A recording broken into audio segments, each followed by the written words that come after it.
Hi hello ನಮಸ್ಕಾರ, welcome to cine fort. ತಮಿಳಿನ realistic ಸಿನಿಮಾಗಳಿಗೆ ಹೆಸರುವಾಸಿ ಅಂದರೆ ಅದು ನಿರ್ದೇಶಕ ಪಾ ರಂಜಿತ್ ಅವರು. ಅಂಡ್ ಯಾವುದೇ ಕ್ಯಾರೆಕ್ಟರ್ ಕೊಟ್ಟರು ಜೀವ ತುಂಬಿ ಆ್ಯಕ್ಟ್ ಮಾಡೋ ಹೀರೋ ಅಂದರೆ ಅದು ತಮಿಳಿನ ನಟ ಚಿಯಾನ್ ವಿಕ್ರಮ್ ಅವರು. ಈ ಒಂದು ಬ್ಯೂಟಿಫುಲ್ ಕಾಂಬಿನೇಷನ್ ಜೊತೆಗೆ ಒಂದೇ ಸಿನಿಮಾದಲ್ಲಿ ಅಂದರೆ ಸಿಕ್ಕಾಬಟ್ಟೆ ಮಜಾ ಕೊಡುತ್ತೆ ಅಲ್ವಾ? ಹೌದು, ನಾನಿಲ್ಲಿ ಮಾತಾಡ್ತಾ ಇರೋದು ತಮಿಳಿನ ತಂಗಲಾನ್ ಸಿನಿಮಾದ ಬಗ್ಗೆ. ಕನ್ನಡದಲ್ಲಿ ಟ್ರೈಲರ್ ಬಂದಿತ್ತು, ಸೊ ಸಿನಿಮಾ ಕೂಡ ಕನ್ನಡದಲ್ಲಿ ಬರುತ್ತೆ ಅಂತ ಕಾಯ್ತಾ ಇದ್ದೆ. ಕ್ಯೂರಿಯಾಸಿಟಿ ಒಂದು ಮಟ್ಟಕ್ಕೆ ಜಾಸ್ತಿನೇ ಇತ್ತು ಕೂಡ. ಇನ್ನು ಸಿನಿಮಾ ಕನ್ನಡದಲ್ಲಿ ರಿಲೀಸ್ ಆಗಿಲ್ಲ, ಬರೀ ತಮಿಳು ಮತ್ತು ತೆಲುಗು ಭಾಷೆಯಲ್ಲಿ ಮಾತ್ರ ರಿಲೀಸ್ ಆಗಿದೆ. ಸೊ ನೋಡ್ಕೊಂಡು ಬಂದೆ ಸಿನಿಮಾ ಹೇಗಿದೆ, ಏನು ಇಷ್ಟ ಆಯಿತು, ಏನು ಕಷ್ಟ ಆಯಿತು, ಡೀಟೇಲ್ ಆಗಿ ಹೇಳ್ತೀನಿ ಈ ರಿವ್ಯೂ ವಿಡಿಯೋದಲ್ಲಿ. ವಿಡಿಯೋನ ಕೊನೆಯವರೆಗೆ ನೋಡಿ ಅಂತ ಕೇಳ್ತಾ ರಿವ್ಯೂ ವಿಡಿಯೋ ಶುರು ಮಾಡೋಣ ಬನ್ನಿ. ಇನ್ನು ಸಿನಿಮಾದ ಮೇನ್ ಲೀಡಲ್ಲಿ ತಮಿಳು ನಟ ಚಿಯಾನ್ ವಿಕ್ರಮ್ ನಟಿಸಿದ್ದು, ಜೊತೆಯಾಗಿ ಪಾರ್ವತಿ ಮೆನನ್, ಮಾಳವಿಕಾ ಮೋಹನ್, ಪಶುಪತಿ ಇನ್ನು ಮುಂತಾದವರು ಕಾಣಿಸ್ಕೊಂಡಿದ್ದಾರೆ. ಈ ಸಿನಿಮಾಗೆ ಮ್ಯೂಸಿಕ್ ಮಾಡಿರೋದು ಜಿ.ವಿ. ಪ್ರಕಾಶ್ ಅವರು. ಸಿನಿಮಾಗೆ ಎ ಕಿಶೋರ್ ಕುಮಾರ್ ಅವರು ಕ್ಯಾಮ್ರಾ ವರ್ಕ್ ಮಾಡಿದ್ದಾರೆ. ಆರ್.ಕೆ. ಸೆಲ್ವಾ ಅವರ ಎಡಿಟಿಂಗ್ ಸಿನಿಮಾ ಆಗಿದೆ. ಸ್ಟುಡಿಯೋ ಗ್ರೀನ್ಸ್ ಮತ್ತು ನೀಲಂ ಪ್ರೊಡಕ್ಷನ್ ಸಿನಿಮಾದ ನಿರ್ಮಾಣ ಮಾಡಿದ್ದಾರೆ. ಸಿನಿಮಾ ರಿಯಲಿಸ್ಟಿಕ್ ಇನ್ಸಿಡೆಂಟ್ನ ಬೇಸ್ ಮಾಡಿರೋ super natural thriller periodic drama ಇದಾಗಿದ್ದು, ಸಿನಿಮಾದ ಒನ್ ಲೈನ್ ಏನು ಅಂತ ನೋಡೋದಾದರೆ, ಕೋಲಾರದ KGF ಮೈನ್ಸ್ ಹತ್ರ ಇರೋ ಒಂದು ಊರಲ್ಲಿ ಈ ಒಂದು ಸಿನಿಮಾ ಕತೆ ಸಾಗುತ್ತೆ. ಅಂಡ್ ಇದು 18ನೇ ಶತಮಾನದಲ್ಲಿ ನಡೆಯುತ್ತೆ. ಇನ್ನು ತಂಗಲಾನ್ ಕೆಳವರ್ಗದ ಲೋವರ್ ಕ್ಯಾಸ್ಟ್ಗೆ ಸೇರಿದ ಮತ್ತು ತನ್ನ ಕುಟುಂಬದ ಸದಸ್ಯರ ಜೊತೆ ಸೇರಿ ವ್ಯವಸಾಯ ಮಾಡ್ತಾ ಈ ಊರಲ್ಲಿ ಜೀವನ ಸಾಗಿಸ್ತಾ ಇರ್ತಾನೆ. ಅಂಡ್ ಬಿಡುವಿನ ಸಮಯದಲ್ಲಿ ತನ್ನ ಮಕ್ಕಳಿಗೆ ತನ್ನ ತಾತನ ಕಾಲದ ಸೂಪರ್ ನ್ಯಾಚುರಲ್ ಕಥೆಗಳನ್ನು ಹೇಳ್ತಿರ್ತಾನೆ.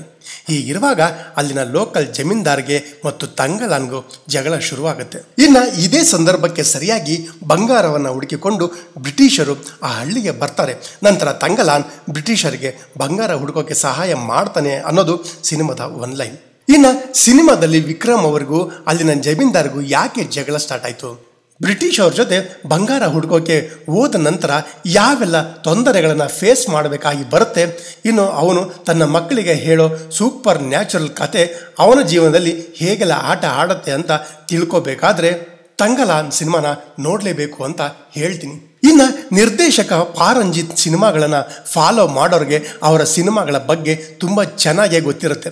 ಅವರು ಯಾವ ರೀತಿ ಸಿನಿಮಾಗಳನ್ನು ಮಾಡ್ತಾರೆ, ಅಲ್ಲಿ ಜಾತೀಯತೆಯಿಂದ ಹಿಡಿದು ರಾಜಕೀಯದವರೆಗೆ ಎಲ್ಲ ಇರುತ್ತೆ. ಅಂಡ್ ಇಲ್ಲೂ ಕೂಡ ಅವೆಲ್ಲ ಇದ್ದಾವೆ. ಆಗಿನ ಕಾಲದಲ್ಲಿ ಜಮೀನ್ದಾರ್ಗಳು ಹೇಗೆ ಕೆಳವರ್ಗದ ಜನಗಳನ್ನು ಹೇಗೆ ತುಳಿತಾ ಇದ್ರು, ಹೇಗೆ ಅವರ ದಬ್ಬಾಳಿಕೆ ನಡೀತಾ ಇತ್ತು ಅಂದರೆ ಅವಾಗಿನ ಜಮೀನ್ದಾರಿ ಪದ್ಧತಿಯನ್ನು ತೆರೆ ಮೇಲೆ ಒಂದು ಔಟ್ಲೈನ್ ಮೂಲಕ ಕಟ್ಟಿಕೊಡ್ತಾರೆ. ಅಂಡ್ ಆ ಓಲ್ಡ್ ವರ್ಲ್ಡ್ನ ತೆರೆ ಮೇಲೆ ತಂದಿರೋದು, ಅಲ್ಲಿನ ಡೀಟೇಲಿಂಗ್ಸ್ ಅಂತೂ ಸೂಪರ್ ಅಂತ ಹೇಳ್ತೀನಿ. ಇನ್ನು ಈ ಜಮೀನ್ದಾರ್ಗಳು ಮತ್ತು ಕೆಳವರ್ಗದ ಮೇಲಿನ ದಬ್ಬಾಳಿಕೆ, ಜಾತೀಯತೆ, ವರ್ಣಭೇದ ಮಾಡಿದಾಗ ಆ ಬ್ರಿಟಿಷ್ ಅವರೇ ಬೆಟರ್ ಅಂತ ಕೆಳವರ್ಗದ ಆ ಜನಗಳು ಅಂದ್ಕೊಳ್ಳೋದು. ನಂತರ ಆ ಬ್ರಿಟಿಷರು ಕೆಳವರ್ಗದವರನ್ನ ಬಂಗಾರ ಹುಡುಕೋಕೆ ಸೇರಿಸ್ಕೊಳ್ಳೋದು, ಅಲ್ಲೂ ಕೂಡ ದಬ್ಬಾಳಿಕೆ ಶುರು ಮಾಡೋದು. ಅಲ್ಲಿ ಸಮಾನತೆಯ ಅಂಶಗಳನ್ನು ಹೇಳೋಕ್ಕೆ ಎಲ್ಲೆಲ್ಲಿ ಅವಕಾಶ ಸಿಗುತ್ತೋ ಅಲ್ಲೆಲ್ಲ ವಿಷಯನ ಪ್ರಸ್ತಾಪ ಮಾಡಿದ್ದಾರೆ ನಿರ್ದೇಶಕ ಪಾ ರಂಜಿತ್ ಅವರು. ಇನ್ನು ನಿರ್ದೇಶಕ ರಂಜಿತ್ ಅವರು ಅಂಬೇಡ್ಕರ್, ರಾಮಾನುಜಂ, ಬುದ್ಧ ಇವರುಗಳನ್ನು ನಮ್ಮ ಅರಿವಿಗೆ ಬಾರದಂತೆ ನಮ್ಮ ಮುಂದೆ ಬರೋ ಹಾಗೆ ಮಾಡಿರೋದು ಸೂಪರ್ ಅಂತೀನಿ. ಮೊದಲಿಗೆ ಶುರುವಾಗೋ ಟೈಟಲ್ ಕಾರ್ಡ್ನಿಂದಾನೇ ಸಿನಿಮಾ ಯಾವ ರೀತಿ ಇರುತ್ತೆ ಅನ್ನೋದನ್ನ ಮೊದಲೇ ಸೆಟ್ ಮಾಡಿ ಕತೆ ಹೇಳಿರೋದು ಇಷ್ಟ ಆಯಿತು.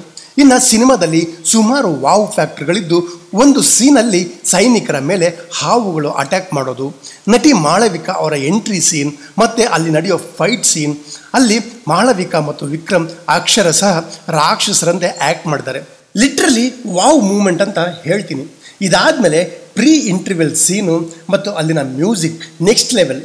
ಆಮೇಲೆ ಒಂದು ಬಟ್ಟೆ ಜನರ ಜೀವನನ ಹೇಗೆ ಬದಲಾಯಿಸುತ್ತೆ ಅನ್ನೋದು ಮತ್ತು ಅಲ್ಲಿನ ಹೆಂಗಸರಿಗೆ ರವಿಕೆ ಅಂದರೆ ಬ್ಲೌಸ್ ಸಿಕ್ಕಾಗ ಅವರು ಖುಷಿ ಪಡೋ ರೀತಿ, ಯಪ್ಪ ಜೀವನದಲ್ಲಿ ಇದೆಲ್ಲ ಎಷ್ಟು ಮುಖ್ಯ ಅಂತ ತೋರಿಸುತ್ತೆ ಸಿನಿಮಾ. ಇನ್ನು ಸಿನಿಮಾದ ಪರ್ಫಾರ್ಮೆನ್ಸಸ್ ಬಗ್ಗೆ ಮಾತಾಡೋದಾದರೆ, ವಿಕ್ರಮ್, ಪಾರ್ವತಿ ಮೆನನ್, ಮಾಳವಿಕಾ, ಪಶುಪತಿ ಅವರ ಅಭಿನಯ ಸೂಪರ್.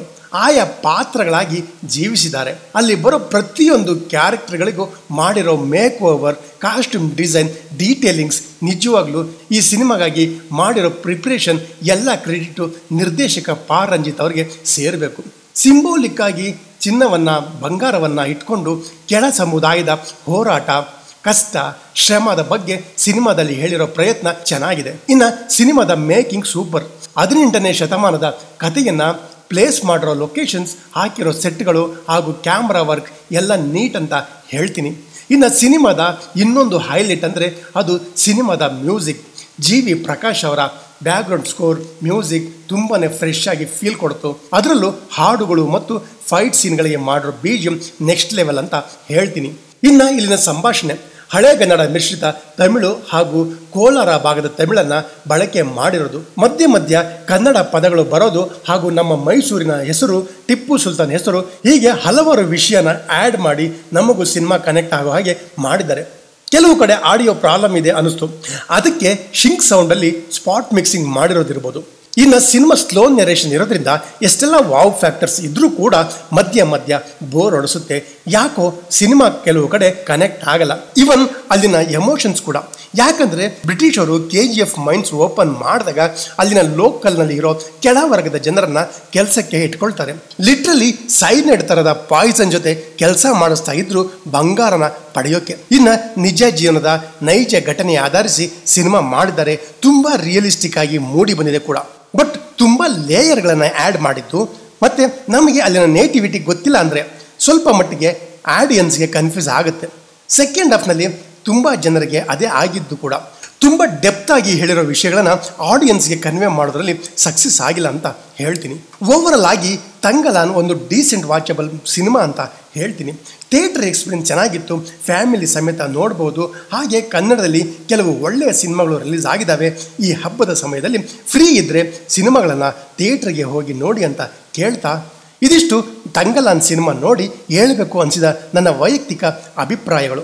ವಿಡಿಯೋ ಇಷ್ಟ ಆಗಿದ್ರೆ ಒಂದೇ ಒಂದು ಲೈಕ್ ಹಾಕಿ ಸಬ್ಸ್ಕ್ರೈಬ್ ಮಾಡಿಕೊಂಡು ಪ್ರೀತಿಯಿಂದ ಸಪೋರ್ಟ್ ಮಾಡಿ ಅಂತ ಕೇಳ್ತಾ ಮತ್ತೆ ಸಿಗೋಣ ಮುಂದಿನ ವಿಡಿಯೋದಲ್ಲಿ.